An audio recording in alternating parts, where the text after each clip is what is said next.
Hey guys, how's it going? Kevin Cleary here with a knife video for you, and today we're going to talk about the top 10 things you should not do with your folding knife. Now, this is going to be my list, but I would love to hear your list. So go ahead and down in the comments, share with everybody, myself included, the things that you've seen done or you've done yourself and you're like, man, that was really stupid. And if you've got a great story to go along with it, go ahead and share the story. So the first thing that you must not, should not do with your folding knife is cut yourself. All right, if you're like me, you take pride in having a really, really sharp edge on all of your knives. And the problem with that is, man, when you get that thing going the wrong way, it can be a real problem. Now, let me see if I can find it here for you. Oh yeah, look at that. Right there, I was holding a stick and I was sharpening it and the stick broke off in a weird way, and I don't even know what happened, but I ended up taking a big chunk out of myself right there. I'd love to hear your stories if you want to share them down below. But more importantly, I know most of you watching have lots of knives and lots of experience with knives. You know all the rules about how to be safe. But I bet you have a friend or a neighbor or a child or a family member other than a kid. You know, maybe it's your wife. I don't know. But you probably know someone who could use a little bit of direction when it comes to using knives. And so go ahead and share with the people around you how they should not cut themselves. You know, whether it be just pointing out that a sharp knife is safer than a dull knife, or whether it be pointing out that all folding knives have to be treated like slip joints, whatever the case may be, go ahead and share your knowledge so that not only will you not cut yourself, but other people will be safer as well. So number one, don't cut yourself. Number two, don't forget to carry it. Do not find yourself like I did the other day. I was visiting at a friend's place and I'd slipped over for a second just to help out with something. And one of the things I was going to do is open a new bag of milk for them. For those of you who don't know what a bag of milk is, clearly you're not from Canada. You're really missing out on life though. So if you can get one, get one. But I went to open up a new bag of milk and I couldn't find their scissors. I looked around, I couldn't find a decent kitchen knife. So I reached for my pocket and no knife. Can you imagine the shame that I felt? You know, me being a knife enthusiast, a YouTuber, known by all my friends and family to be into knives, and I don't have a knife in my pocket. So I had to go find the owner of the house, say, hey man, where do you keep your scissors? In order to open some milk up. And even he said to me, dude, you don't have a knife in your pocket? What is going on right now? Okay, and so make sure that you carry it. Don't be like me. Make sure that you've got a knife with you. All right, number three. Here we go. Number three, don't lend your knife to a non-knife guy. Really, the way we can define this is don't lend your knife to anyone who's going to do something with it that's on this list. Okay? Don't lend your knife to someone who doesn't know what they're doing. And I've got to tell you, first of all, just locking a knife alone. Okay, so I've got three knives here. They all are slightly different locking mechanisms. This, to me, seems really, really obvious, right? I would think anyone looking at this would immediately go, oh yeah, that's a lock bar. If I push it over, the knife will be able to open. Or I mean, knife will be able to close. Wow.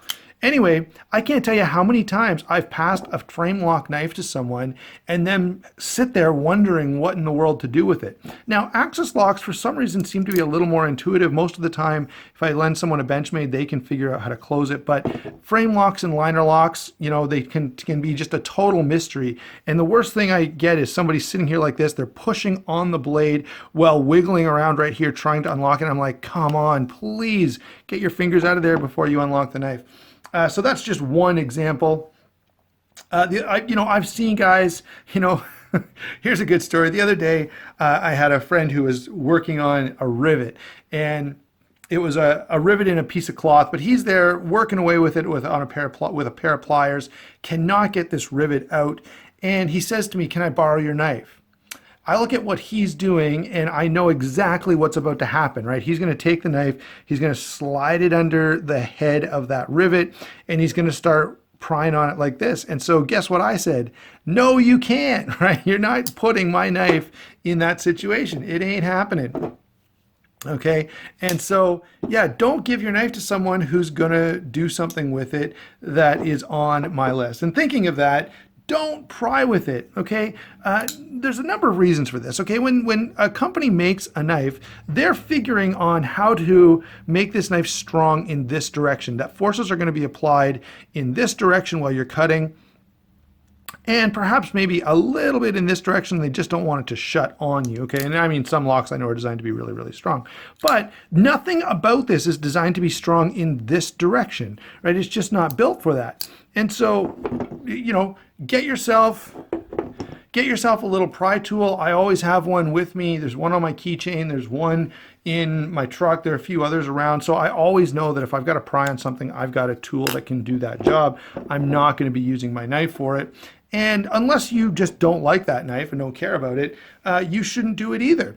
Now, this kind of brings me to another test or another point that is somewhat related. Don't test your knives, okay? Let someone else pound their knives on the spine and let someone else do the over strikes and let someone else jam their knife into something and start bending it over to see if they can break the tip. Why bother doing that with your knife when there's enough dumb YouTubers out there who are happy to break their stuff in order to get more clicks, right? Just let them do it.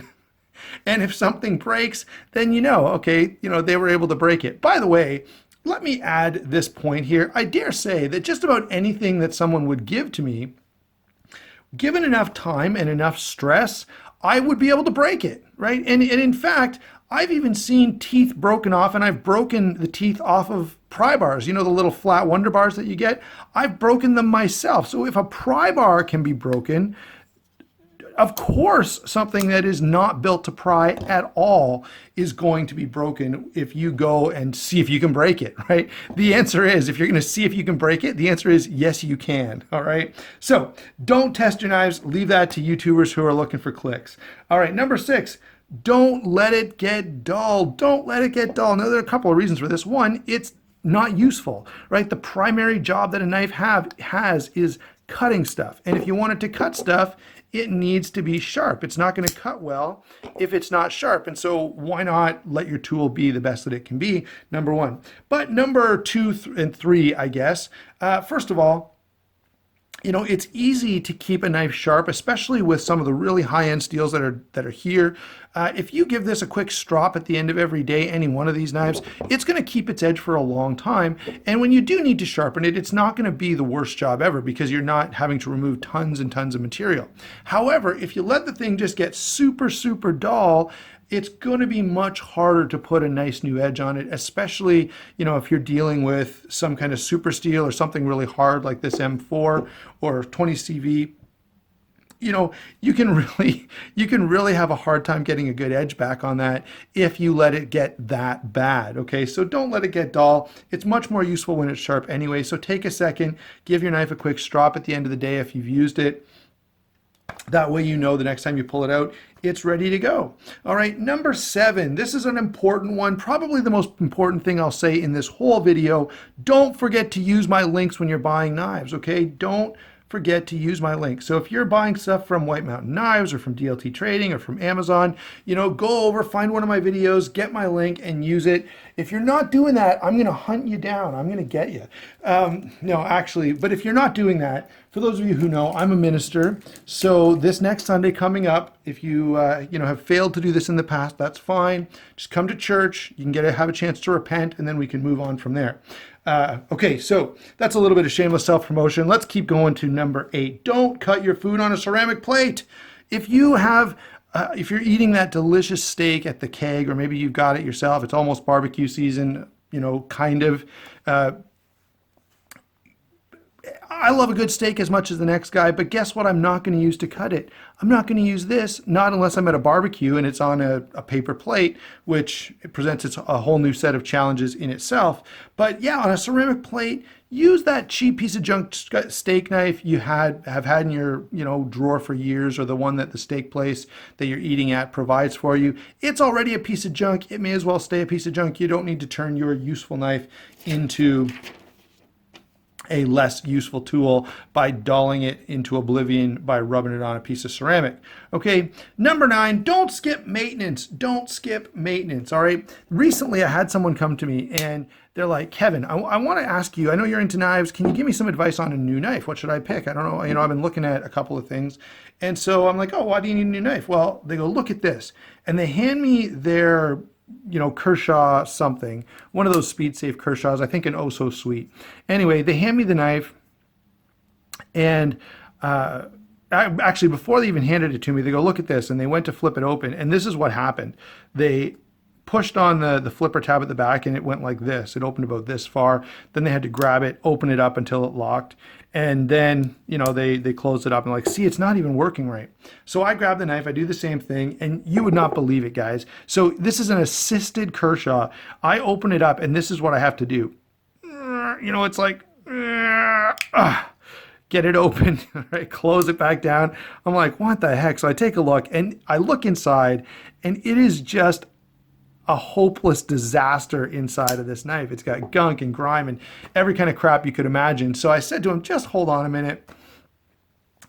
Reminds me of a gun I got one time where I got the gun, I started cleaning it out, and actual hay started dumping out of the action. Anyway, so I get the knife, I run into my office, I take the thing apart, I clean it up real quick. I didn't even do a great job, right? I just kind of rubbed it down, cleaned it up, put some lubrication on it, put it back together, and I handed it back to him and I'm like, here, try this. So he gives it a try, and of course it's like a brand new knife. It was just dirty, and so maintain your knife. It only takes a few minutes, right, to pop one of these things apart. And if you don't want to take it apart, just spray it out with some forced air, clean it with a cleaning agent. I don't care which cleaning agent you want to use, and then make sure you re-lubricate it and you're good to go. All right, number 10, don't baton with it. Okay, now this is a debate that goes on, but now even a regular knife, a folding knife especially, but even a regular, a heavy duty fixed blade, batoning just feels like way more work than it's worth, unless you're down to like some small size kindling, right? That's why axes were invented. Now, I know it's possible to perhaps get into a situation where you don't have any other options, or maybe you're a minimalist and you're trying to camp and only carry one cutting tool. I don't know, man. If you're here's my argument on that. If you're gonna carry even one large fixed blade, right, you could probably carry a silky saw and a small knife, and it be about the same weight as your massive, 1/4 inch thick survival knife anyway. So you could save yourself some weight and have better tools than than trying to do everything with one big large knife. All right, so don't baton with it. It's not meant for that at all. And impact forces like this are torture on any kind of folding mechanism, right? Any hinge. And for those of you who even know just a little bit about physics, you know that an impact force, there's a certain strength that I can apply by pushing really hard on this. But if I speed this thing up and swing it through the air and smack something with it, I can generate way, way more force. All right. And hinges just aren't going to put up with that for very long.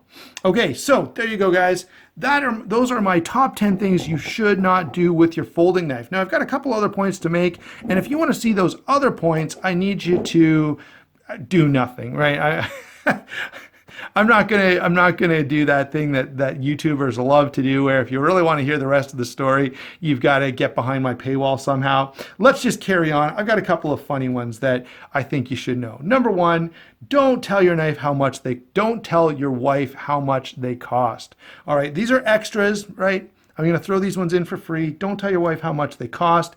And what you should do is, in your will, arrange for another knife guy, one of your friends that lives close by, to take over the control of your collection. Sell them if that's your goal, trade them, whatever the case may be. If you want to give some to your kids, whatever. But give the control of your knife collection over to someone who knows something about what they're dealing with.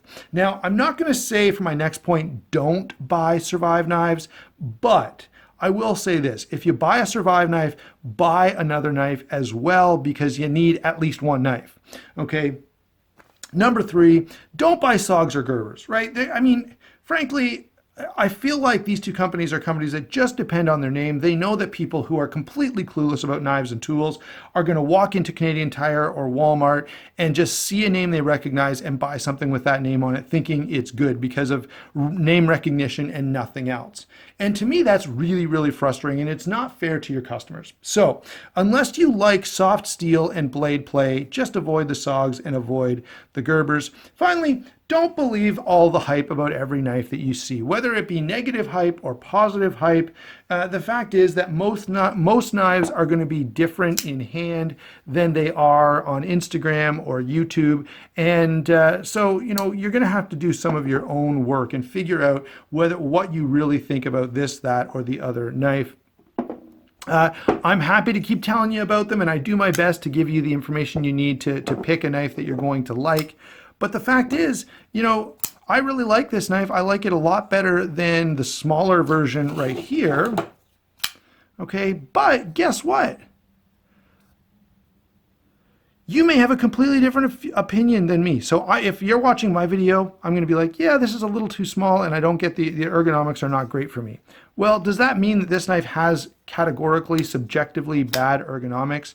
Not necessarily. It just means that it for sure doesn't fit my hand. And this one fits a lot better. However, you may have noticed this, but you and I have different hands, okay? So do your own work. Don't just buy whatever knife some YouTuber or Instagram influencer, whoever tells you to buy. Buy the stuff that works best for you. Thanks for watching. Don't forget to like and subscribe. Again, I'd love to hear your stories down below about things you shouldn't do with your knives, especially if you've got a great story to illustrate what happened. Thanks for watching again. Don't forget to I'll put a link to White Mountain Knives, by the way, in my Amazon store in the description box. And if you haven't been using those up to this point, and so I was talking to you at point 7, go ahead and start using them now. Thanks a lot. We'll talk to you soon.